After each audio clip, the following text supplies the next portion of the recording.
नमस्कार दोस्तों, कैसे हैं आप लोग। उम्मीद करता हूँ सभी लोग स्वस्थ होंगे और मस्त होंगे। स्वागत करता हूँ आपका गौतम सीटेट क्लासेस में।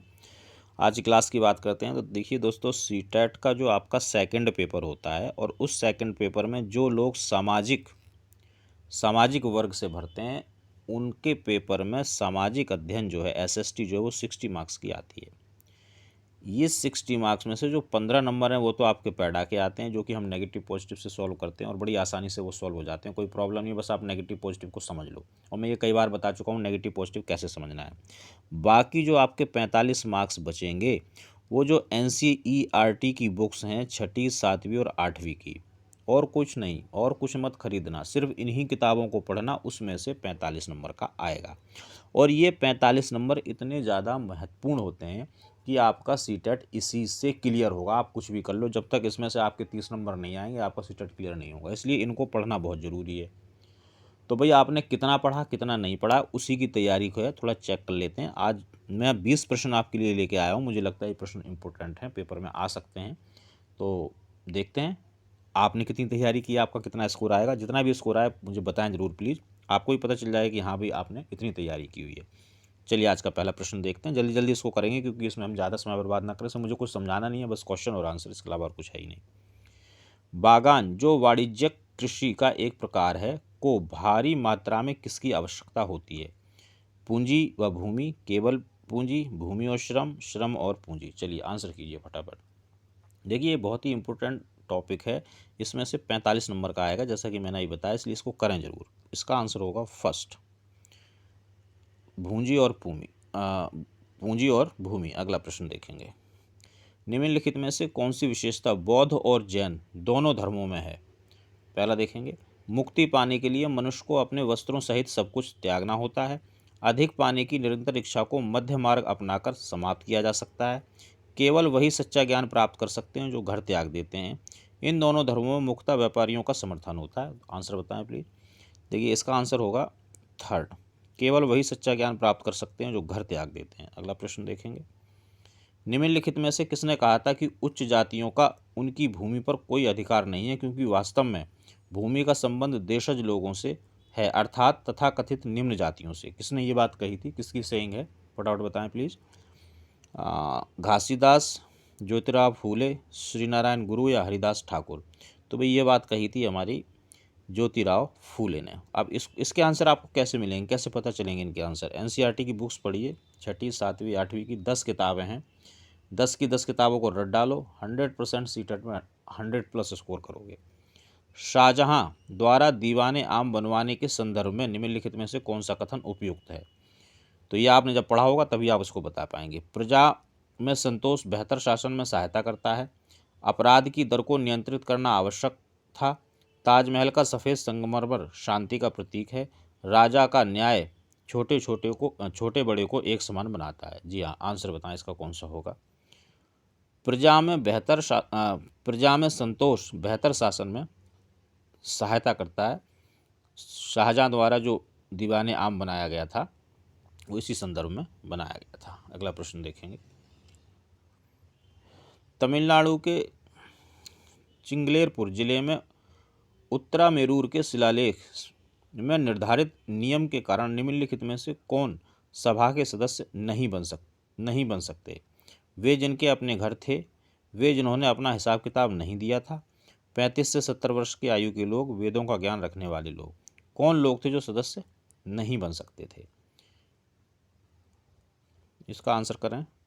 जी हाँ, इसका आंसर है बी, वे जिन्होंने अपना हिसाब किताब क्लियर नहीं किया था वो जो है सभा के सदस्य नहीं बन सकते थे। अगला प्रश्न देखेंगे, निम्नलिखित में से कौन सा तथ्य भारत के उत्तरी भागों में गांव प्रमुख ग्राम भोजका के विषय में सत्य नहीं है। तो पहला देखेंगे, राजा ने उनको कभी टैक्स एकत्रित करने के लिए प्रयोग नहीं किया।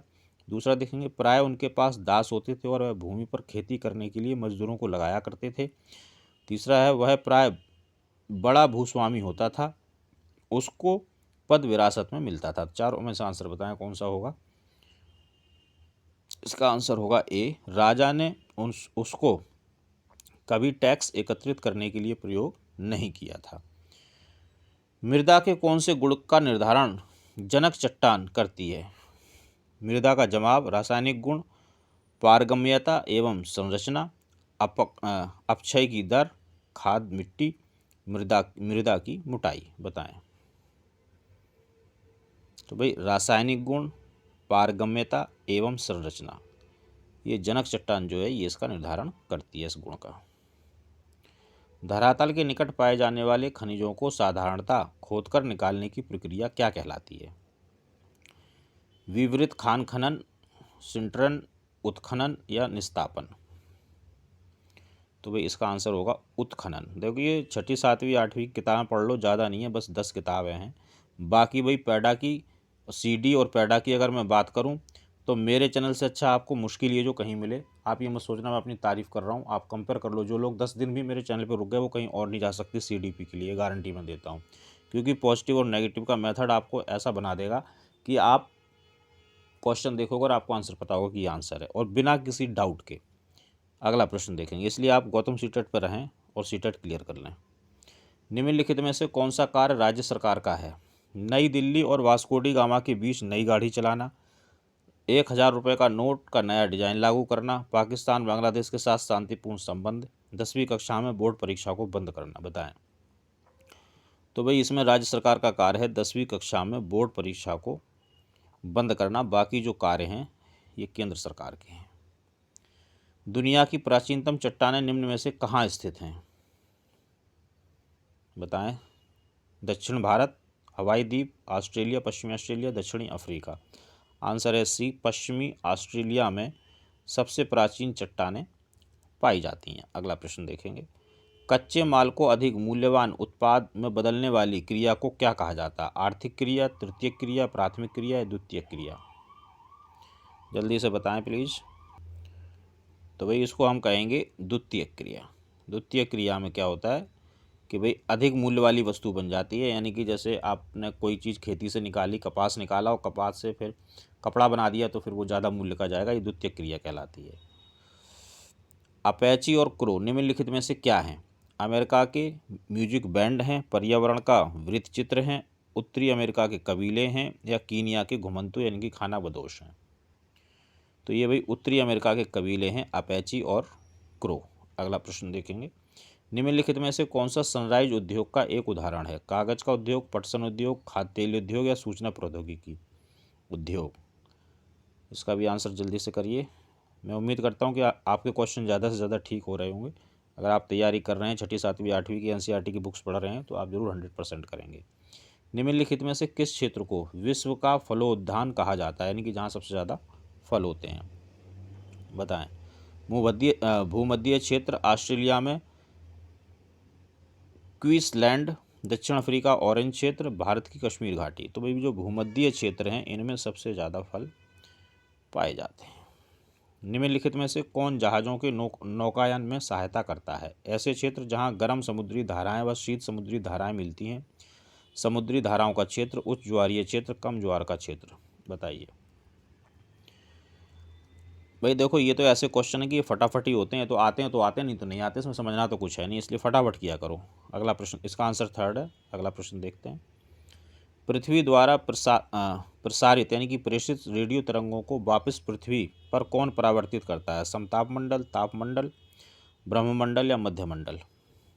याद है तो ही बता पाओगे, याद तभी होगा जब एनसीईआरटी की बुक्स पढ़ोगी 6ठी 7वीं 8वीं की। आंसर है बी, तापमंडल। अगला प्रश्न देखेंगे, पर्यावरण में संतुलन बिगड़ जाता है यदि जंगली जानवरों को विवेकहीन शिकार किया जाना निषेध हो, निर्वनीकरण तथा भू अपरदन चलता रहे, प्रजातियों की सापेक्ष संख्या के साथ छेड़छाड़ न की जाए, मानवीय गतिविधियां प्राकृतिक पर्यावास को संरक्षित करती रहें। बताइए आंसर। निर्वनीकरण व भू अपरदन अगर चलता रहेगा तो संतुलन बिगड़ जाएगा। आंसर है बी। अगला प्रश्न देखेंगे, निम्नलिखित में से कौन सा विकल्प पोषणीय यानी कि दीर्घजीवी विकास का सिद्धांत नहीं है?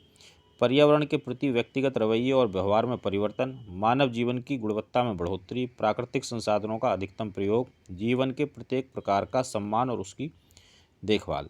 देखिए मित्रों, आप ये भी सोचते हो कि सर इनको समझाते तो हैं नहीं, तो अगर मैं इसको समझाने लगा यानी कि एसएसटी यहाँ पढ़ाने लगा तो ये वीडियो में 20 प्रश्न नहीं हो पाएंगे, 5 या 10 प्रश्न हो पाया करेंगे। और अब हमारे पास इतना टाइम नहीं है, सीटेट आने वाला है, 31 तारीख को सीटेट है भाई। तो जल्दी जल्दी बाकी समझने वाली जो चीज़ है तो वो आप तभी समझ पाओगे जब आप छठी, सातवीं और आठवीं की बुक्स पढ़ोगे। एनसीईआरटी की, एसएसटी की 10 किताबें रट लो भाई। चलिए 58 का आंसर बताएं। इसका आंसर होगा प्राकृतिक संसाधनों का अधिकतम प्रयोग। ये विकास का सिद्धांत नहीं है। दलित व आदिवासी लड़कियों द्वारा स्कूल छोड़ने की दर सबसे अधिक है, कारण क्या है? लड़कियों के लिए अलग स्कूल नहीं मिलने के कारण, शिक्षा का लाभ लड़की के ससुराल वालों को मिलने के कारण, क्योंकि उनके माता पिता शिक्षा को महत्व नहीं देते, गरीबी और सामाजिक भेदभाव के कारण। आंसर करें। आंसर होगा इसका डी। अगला प्रश्न देखेंगे। निम्नलिखित में से कौन सा विज्ञापन सामाजिक नहीं है? लेन में गाड़ी चलाना बुद्धिमत्तापूर्ण है, पानी की प्रत्येक बूंद बचाएं, अतिथि देवो भव, जीवन बीमा, जिंदगी के साथ भी जिंदगी के बाद भी। कौन सा विज्ञापन सामाजिक नहीं है? बताइए आंसर। देखिए मित्रों, बार बार इस बात को कहता हूँ, इसलिए कहता हूँ कि बहुत ज़्यादा इंपॉर्टेंट है। अगर आपको सीटेट का सेकंड पेपर क्लियर करना है और आपने एसएसटी वर्ग से भरा हुआ है तो भाई एसएसटी की छठी, सातवीं और आठवीं की बुक्स रट डालो, रट डालो, रट डालो, क्योंकि इसमें से बहुत प्रश्न आने वाले हैं, बहुत सारे प्रश्न आएंगे। बाकी 15 नंबर की जो बहुत सारे, क्या 45 नंबर का आएगा ये, बाकी जो 15 नंबर है ये मैं नेगेटिव पॉजिटिव से सॉल्व कराता हूँ, इसमें तो आपको कुछ गलत होना ही नहीं है। इसकी भी प्रैक्टिस करो। प्रैक्टिस का तरीका वही है कि सीरियल वाइज सारी क्लासेस देखो, और ये 45 नंबर के लिए भाई इसको रटो, इसके अलावा और कोई चारा नहीं है प्लीज़। इसका आंसर देखते हैं। इसका आंसर है डी। तो मित्रों, ये 20 प्रश्न मैंने आज आपको करवाए। कमेंट करके मुझे ज़रूर बताएं कि आपका स्कोर क्या रहा है, आपको भी पता चलेगा आपकी क्या तैयारी है। और ईमानदारी से कमेंट करें, झूठ झूठ कमेंट ना करें। ईमानदारी से करोगे तभी तो पता चलेगा ना कितनी तैयारी हुई। चलिए मित्रों, ये मेरा नंबर है। अगर आपको कोई भी दिक्कत है सीटेट से रिलेटेड तो आप इस पर मुझे मैसेज कर सकते हैं। जब भी मैसेज देखूंगा जवाब जरूर दूंगा, बट ध्यान रहे कि सिर्फ सीटेट, क्योंकि मैं सिर्फ सीटेट पढ़ाता हूँ और इसके अलावा मैं और चीज़ कोई नहीं पढ़ाता हूँ। चलिए मिलेंगे अगली क्लास में दोस्तों। मेहनत करो, मेहनत करो, मेहनत करो, पेपर आने वाला है। मेहनत करते रहिए, स्वस्थ रहिए और मस्त रहिए। मिलेंगे अगली क्लास में।